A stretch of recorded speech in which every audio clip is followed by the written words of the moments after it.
రాజధాని ప్రాంత రైతులకు తక్షణమే న్యాయం చేయాలని డిమాండ్ చేస్తూ టీఆర్ఎస్ పార్టీ ఆధ్వర్యంలో నిర్వహిస్తున్న నిరసన దీక్ష 365 రోజుకు చేరుకుంది.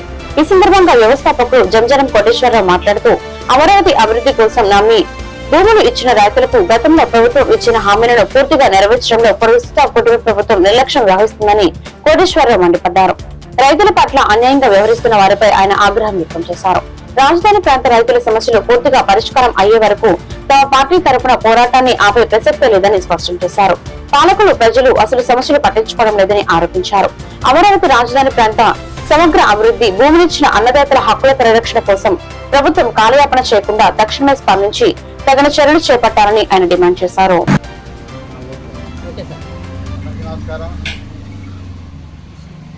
ఆంధ్రప్రదేశ్ ప్రజలకి, మన కూటమి ప్రభుత్వాన్ని, మీడియా మిత్రులకి ఈరోజు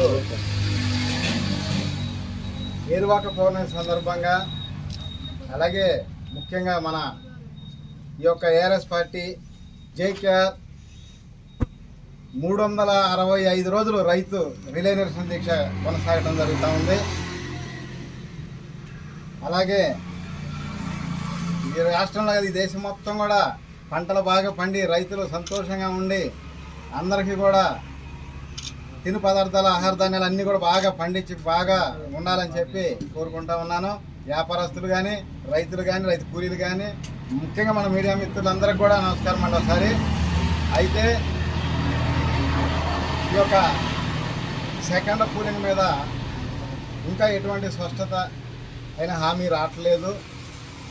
వాళ్ళు డబ్బులు కూడా ఊరికి తీసుకొని ఏదో రూపాయికి 10 రూపాయకి అమ్ముకుందాం అనే ఆలోచనలోనే బినామీ కంపెనీ తీసుకొస్తున్నారు తప్ప, మరి పక్క రాష్ట్రాల్లో కూడా 237 కోట్లకి 300 కోట్లకి ఆ విధంగా భూములు అమ్ముకుంటా ఉన్నారు ఏలపాట పెట్టి. మరి మన రాష్ట్రంలో మాత్రం దౌర్భాగ్యం ఏంటంటే రైతులు భూములు వరకేయాలి, ప్రజల డబ్బులతోనేమో ప్రజాధనంతో రోడ్లు వరకు వేసుకోవాలి, వాళ్ళు మాత్రం బినామా కంపెనీకి 10 రూపాయకి అమ్ముకోవాలి. అంటే నాకు ఏ పార్టీ ఏ నాయకుడు వ్యతిరేకం కాదు, మీరు చేస్తున్న పనులు మాత్రం బాగోలా. మీ యొక్క కూటమి ప్రభుత్వం, ముఖ్యంగా టీడీపీ దౌర్జన్యం, దాడులు నేను చెప్తున్నా ఒకే రకంగా ఉండదు. కోటల నుంచి టీడీపీ జెండా పీకేసి వైసీపీ జెండా పాతి టైం వచ్చింది. దాంట్లో ఆ రోజు మీకు ఉంటుంది మామూలు కాదు. ఎందుకంటే మీరు మీకోసం పనిచేయట్లా, లక్షల కోట్లు దోసుకోవడానికి పనిచేస్తున్నారు. మీరు అందరిలాగే రాజకీయాలు చేసుకోవచ్చు కదా, ప్రత్యేకంగా మీకు దాడులు రాజకీయాలు దేనికి? దొంగ రాజకీయాలు, దోపిడీ ప్రభుత్వాలు అవసరం మీకు? ఏ విధంగా టార్చర్ చేస్తున్నారో జనాల్ని రాష్ట్రంలో నేను బాగా మొత్తం చూస్తూనే ఉండా. మళ్ళీ తిరిగి బాల్ మనం ఎంత స్పీడ్తో కొడితే రెట్టింపు స్పీడ్తో మళ్ళీ అదే స్పీడ్తో మీకే తగిలింది. అర్థం చేసుకోండి. ఎందుకు చెబుతున్నానంటే ఈడ రాజధాని అమరావతి అంటే ఎవడప్ప సొత్తు కాదు, ఇది కులం పార్టీ కాదు, లేకపోతే ఒక కులం రాజధాని కాదు. ఆంధ్రప్రదేశ్ రాజధాని అంటే 5 కోట్ల మంది ప్రజల రాజధాని, ప్రజా రాజధాని. అన్ని రాష్ట్రాల్లో అన్ని పార్టీలు కలిసి పనిచేసుకుంటున్నాయి. ఈ దౌర్భాగ్యం ఈ రాష్ట్రంలో ఏం గత్తర వచ్చిందని అన్ని పార్టీలు కలుపుకొని పనిచేసుకోవచ్చుగా. నేను నా పార్టీ, నా కులం కాదు కావాల్సింది. ఇక్కడ 5 కోట్ల ప్రజలు జనం ఉన్నారు, 5 కోట్ల మంది ప్రజల మనోభావాలు దెబ్బతిన్నాయి. మాట్లాడితే మా పార్టీ, మా రాజధాని, మా అమరావతి ఏం మాది కాదా? అందరిది కదా. ఏమో మీరు 5 ఏళ్ళు దీక్ష చేశారు, ఏం సాధించారు చెప్పండి. నేను ఒక్క సంవత్సరంలో జగన్ గారిని విశాఖ నుంచి విజయవాడ తీసుకొచ్చా, కర్నూలు నుంచి గుంటూరు తీసుకొచ్చా, మావిగన్ పేరుతో. ఆల్రెడీ మచిలీపట్నం అంటే ఔటర్ రింగ్ రోడ్ ఆడదాపు అయింది, డెవలప్ అయింది. అక్కడ మామూలుగా ఇది ఉంది కాబట్టి పోర్ట్ ఏరియా, ఓకేనా. అయితే మీరు 5 ఏళ్ళ ఏం సాధిలేకపోయారు. నేను ఒక్కడిని సాధించా. మీరు 5 సంవత్సరాలు ఏం చేశారు? ఎన్ఆర్ఐ దగ్గర ఫండ్స్ తీసుకొచ్చుకొని సగం జేబులో వేసుకొని సగం ఏమో ఖర్చు పెట్టి చేశారు. మీ పార్టీ కోసం చేసుకున్నారు. మీరు రైతుల కోసం చేశారా? రైతుల కోసం చేస్తే ఆనాడు అఖిలపక్ష సమావేశం ఏర్పాటు చేసి జగన్ ఒప్పియాలి. చేశారా మీరు? అది రాజకీయం తెలుసా మీకు? 40 ఏళ్ళు 50 ఏళ్ళు అనుభవం ఉన్నారు. మీకు తెలుసా? అపోజిషన్ నాయకుడిని పిలిచి మాట్లాడుకునే అవకాశాలు లేవా మీకు? మోడీ గారు వినలేదంటాడు. మరి మోడీ గారు ఇప్పుడు ఎట్టున్నాడు చెప్పండి. అంటే మీరు రాజకీయ స్వార్థాల కోసం అయితే మోడీ, పవన్ కళ్యాణ్ అందరూ వింటారు. అదే కానీ మామూలుగా ప్రజల కోసం, రైతుల కోసం అయితే వినరు వాళ్ళు. ఈ విధంగా 1 కాదు 2 కాదు, నేను అన్ని చూస్తానే ఉండా, ప్రతి క్షణం ప్రతిరోజు అన్ని గుర్తుపెట్టుకొని చూస్తున్నా. ఎప్పుడు ఏం చేయాలో చేస్తా. ఒక గ్రామ రాజకీయం ఎంతో, ఒక రాష్ట్ర రాజకీయం కూడా అంతే, ఒక జాతీయ రాజకీయం కూడా అంతే. పెద్ద సమస్య ఏం కాదు. నేను 1 ఎకరం చేసినా అదే కష్టం, 100 ఎకరాలు చేసినా అదే కష్టం. కాకపోతే ఎకరం చేస్తే నేను పని చేసేవాడిని, 100 ఎకరాలు చేస్తే 100 మంది చేత పని చేయించేవాడిని. రాజకీయం కూడా అంతే. నాకే పెద్ద సమస్య కాదు ఇవన్నీ. ఎక్కడికి వెళ్ళాలో ఏం చేయాలో తెలుసు, చేస్తా, వెళ్తా, నిరూపిస్తా. ఇది ఈ రాష్ట్రంలో పేదోడు సీఎం అవ్వగలడు అని చెప్పి నిరూపిస్తా. ఎస్సీ బీసీని సీఎం చేసి తీరుతా ఈ రాష్ట్రంలో. చూసుకొని కావాలంటే అయి తీరిద్ది. సెంటు పూలేనప్పుడే 100 ఎకరాలు చేయాలని ఆలోచించేవాడిని, చేశా. అలాగే ఇవాళ ఒక సర్పంచ్ సీటు లేకపోయినంత మాత్రాన భయపడితే రావుతామన్నారా? ఇదే రకంగా మన ఆంధ్రప్రదేశ్లో ముఖ్యమంత్రి కాదు, జాతీయ స్థాయి రాజకీయాలు కూడా చేస్తానని చెప్తున్నా. ఎందుకంటే మీరు చేసే దాడులు దౌర్జన్యాలు నా ఇంటికి ముక్కతో సమానం. ఏం చేయలేరు. ఎందుకంటే నిజాయితీగా ఒక అప్పక పుట్టిన రాజకీయం చేస్తున్నాను నేను. మీలాగా దౌర్జన్య రాజకీయం చేయట్లా.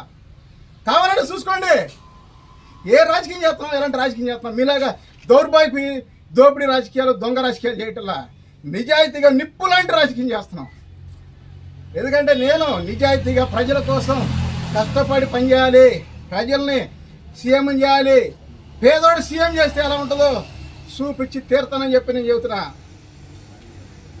అలాగే మరి ఈ ప్రాంతంలో లోన్లు రైతులు భూములు లాక్కోవాలి, అమ్ముకోవాలి. రైతులకి ఎక్కడైనా సరే ఒక లోన్ కొత్త ఇస్తున్నాడా? పూలింగ్ తీసుకున్నారు, పూలింగ్ తీసుకున్న ల్యాండ్లో గజానికి 5,000 10,000 లోన్లు ఇవ్వాలి కదా గజానికి. మరి లోన్లు ఇచ్చారా? వాడు భూములు అయితే ఊరకనో కానీ వాడు లోన్లు వద్దు. ఈ చుట్టుపక్కల ప్రాంతంలో 10 కోట్లు పోయిన పొలాలు ఇలా ₹1 కోటి అడిగే పరిస్థితి లేదు. ప్రతిసారి ఎందుకు? 2014లో ఎక్కడ ప్రమాణ స్వీకారం చేసి ఆడరాజు అన్నారు, 2015లో 2 సార్లు ప్లాట్లు పడేసారు, 2016లో నోట్లు రద్దు, 17లో జీఎస్టీ బిల్లు, 18లో పవన్ కళ్యాణ్ మీటింగ్ పెట్టి ఆయన స్వార్థం కోసం పాచిపోయిన లాట్లు అన్నాడు. మరి ఈ యొక్క సూట్ కేసులు బాబు చంద్రబాబు పెద్దబాబులు అన్నాడు. ఎవరు స్వార్థాలు చూపిస్తే ప్రజలు ఏమైపోవాలి? అలాగే 2019లో ఇంకొక ఆయన గెలిచాడు. ఆయన 14లో ఏం చెప్పాడు? ఇదే రాజధాని మాకు ఇష్టమే అన్నాడు కదా. మరి 3 రాజధాని అన్నాడు. సరే ఏదో అయిపోయింది, ఆయన దగ్గర శాస్తి చేశారు కదా ప్రజలు. మళ్ళీ 20లో ఫస్ట్ కరోనా, 21లో సెకండ్ కరోనా. ఈ రాజధాని అంతా కూడా ఎన్నో ఇబ్బందులు పడుతూ ఉంటే నీకు పట్టదు.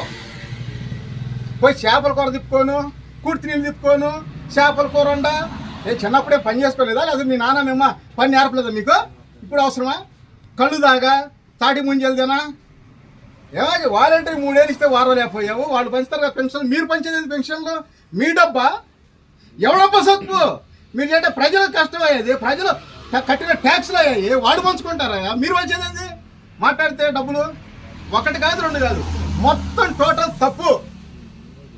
ఏదో రోజు ఉత్తరప్రదేశ్లో ఎస్పీ బీఎస్పీ పోయి బీజేపీ ఎలా వచ్చిందో ఈ రాష్ట్రంలో కూడా ఇలాగే ఈ కుల రాజకీయాలు మండిపోయి మళ్ళీ ఏదో ఒక కొత్త పార్టీ మాలాంటి వచ్చి ఈ రాష్ట్రానికి న్యాయం జరిగింది. ఆ రోజు ప్రతి కుటుంబం 10 కోట్ల ఆస్తి పనులు అవుతారో అయి తీరుతారో చూడండి. కావాలంటే సాధ్యం అనుకుంటే ఏదైనా సాధ్యమే, సాధ్యం కాదు అనుకుంటే ఏది సాధ్యం కాదు. ఎందుకంటే నేను చాలా రకాలుగా ఆలోచిస్తున్నా, చూస్తున్నా. ఏదో ఉడత ఊపులకి బెదిరింపులకి భయపడి మానేస్తాడు పార్టీ అనుకున్నారు కావాలా. ఎక్కడ భయపడను, బాధపడను, ఇంకా ఆలోచన పెరుగుతాయి. మీరు ఒక్కొక్క మాట అనేటప్పుడల్లా నాకు 100 రకాల ఆలోచన పెరుగుతాయి. ఈ రాష్ట్రంలో కొన్ని 100 మంది ఉన్నారు 1,00,000 కోట్ల ఆస్తిపరులు. బీజేపీ లాంటి పార్టీ ఆహ్వానిస్తే అలాంటి 1,00,000 కోట్ల వాళ్ళందరూ వచ్చి ఒక్కొక్క నియోజకవర్గంలో ఒక్కొక్కరు పోటీ చేసి తగిన ఖర్చు పెట్టి ఈ రాష్ట్రంలో సింగిల్గా బీజేపీ అధికారంలో తీసుకొచ్చే అవకాశం కూడా ఉంది. నేను చెప్తున్నా గర్వంగా. ఇది పెద్ద సమస్య ఏం కాదు ఈ రాష్ట్రంలో. ఎందుకంటే ఈ కుల రాజకీయాలు పోవాలంటే ఈ రాష్ట్రంలో, ఈ దౌర్జన్యం దోపిడీ ప్రభుత్వాలు పోవాలంటే సింగిల్గా బీజేపీ రావాలి ఈ రాష్ట్రానికి. అప్పుడే ఈ రాష్ట్రం డెవలప్ అయింది. నేను మునుపు కూడా చెప్పా, రాజధానిలో ఫ్లైఓవర్ వేసిన దాకా డెవలప్ కాలా. వాస్తు ప్రకారంగా ఆ ఫ్లైఓవర్ కట్టారు, ఆమోద ముద్ర పడింది. అలాగే మోడీ గారు గోల్డెన్ బ్రిడ్జ్